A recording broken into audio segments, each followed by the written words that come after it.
हाय दोस्तों, welcome to my channel. I hope you are doing good. मैं आज सुबह जल्दी उठ गई थी और मैं कुछ देर पढ़ी। उसके बाद मुझे घर के सारे काम करने थे तो मैं जल्दी से सारे काम कर मैं नहाने चल गई। और नहा कर आकर मैं थोड़ा देर पढ़ी। उसके बाद मुझे कपड़े लगाने थे मशीन पे धोने के लिए। तो आज मुझसे गलती हो गई, मैंने मशीन पे कपड़े लगाए और पापा की पॉकेट चेक नहीं करी। और पापा के पॉकेट पे पैसे रखे थे और ये सारे पैसे धुल कर निकले हैं। तो मैंने इसे देसी जुगाड़ अपनाया और फैला दिया और पंखा ऊपर चला दिया। फिर शाम में हम लोग घूमने चले गए।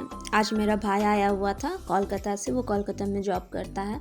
उसकी TCS में जॉब अभी न्यू जॉब लगी है। तो हमने कहा जब तुम आए हो चलो हमें मॉल घुमा लाओ, हमें भी काम है। और मुझे BPSC 4.0 की बुक भी लेनी थी। तो मैंने बोला कि चलो लगे यहाँ सब काम हो जाएगा। और उसे जीन्स वगैरह भी लेनी थी। तो ये देखिए हम लोग मॉल पहुंच गए। और दोस्तों ये भैया बहुत अच्छा गा रहे थे। मैं लास्ट में इनकी क्लिप ऐड करूँगी, आप सुनिएगा ज़रूर और लास्ट तक वीडियो देखिएगा। ये बहुत अच्छा गा रहे थे तो मैंने इन्हें रिकॉर्ड कर लिया। उसके बाद हम लोग अंदर गए।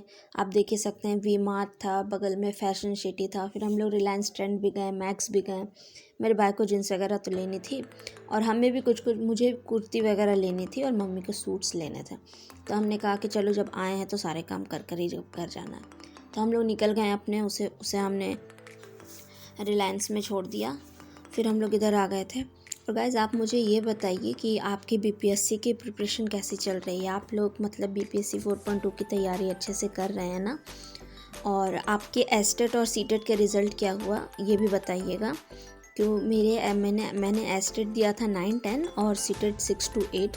मेरा सोशल साइंस था सीटेट में, तो वो मेरा क्लियर हो गया है। उसके बाद हम यहाँ आ गए थे वी मार्ट में। और ये बच्चा जो है ये टॉयज़ के लिए ज़िद कर रहा था अपने पापा से। फिर हम लोगों ने अपनी शॉपिंग ख़त्म करी और फिर हम लोग निकल गए। हमें और भी मार्केट में काम था। हमें सूट्स देनी थी सीने के लिए टेलर को। और ये उतरते वक्त मुझे मान्यवर दिख गया। फिर हम लोग आगे निकल गए। और गाइस बाहर बहुत तेज़ बारिश हो रही थी, बहुत ज़्यादा। और आज हम लोग छाता भी लाना भूल चुके थे तो हमने अम्ब्रेला भी नहीं लाया। और फिर हम सोच रहे थे कैसे जाएं पार्किंग तक। हाँ, हालांकि हम लोग आए तो कार से थे पर हम लोग जाते कैसे पार्किंग तक। हमने इंतज़ार किया बाहर। फिर बारिश थोड़ी कम हुई और फिर हम लोग निकल गए अपने घर की ओर। और घर जाते वक्त हमने कुछ अपने लिए खाने के लिए भी ले लिया क्योंकि बारिश हो रही थी गैस। तो हम लोग बाहर क्या ही खाते हैं, तो हमने पैक ही करा लिया और फिर हम लोग निकल गए घर की तरफ। और आप मुझे ये बताइएगा ज़रूर कि आपकी एस्टेट और सीटेट की मतलब रिज़ल्ट क्या रहा। इल्जाम है क्या सागर जैसी आंखों वाली, ये तो